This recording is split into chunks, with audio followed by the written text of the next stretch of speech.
নারায়ণপুর থানায় অভিযোগ থাকার সত্ত্বেও কাউকে গ্রেপ্তার করা হচ্ছে না। পুলিশের বিরুদ্ধেও তোলাবাজির অভিযোগ। ডাম্পিং আজাদ তাপস চ্যাটার্জির বিরুদ্ধে একাধিক অভিযোগ থাকলেও ব্যবস্থা নিচ্ছে না পুলিশ। ঘটনার সূত্রপাত আজ রাজারহাট নারায়ণপুরের জগারডাঙ্গা এলাকায় একটি বিজেপি পার্টি অফিস পুলিশ গিয়ে বন্ধ করে সিপিএম এর হাতে তুলে দেয়। এরপরই খবর পেয়ে বিধায়ক নারায়ণপুর থানায় কর্মীদের নিয়ে জমায়েত করে।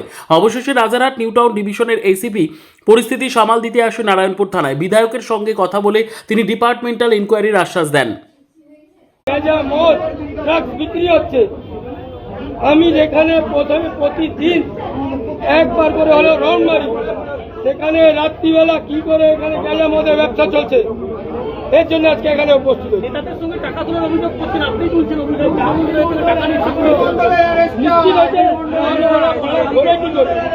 যাদের বিরুদ্ধে ঝুড়ি ঝুড়ি অভিযোগ, যারা পুলিশের গায়ে হাত দিয়েছে ইলেকশনের আগে, যারা মেশিন নিয়ে 10টা মেশিন নিয়ে এসটিএফ এর কাছে ধরা পড়েছে, সেই লোক পাড়ার ভিতরে কি করে ঘুরপাক খায়, এটা চিকিৎসাবাদে প্রশ্ন বিন্দু না।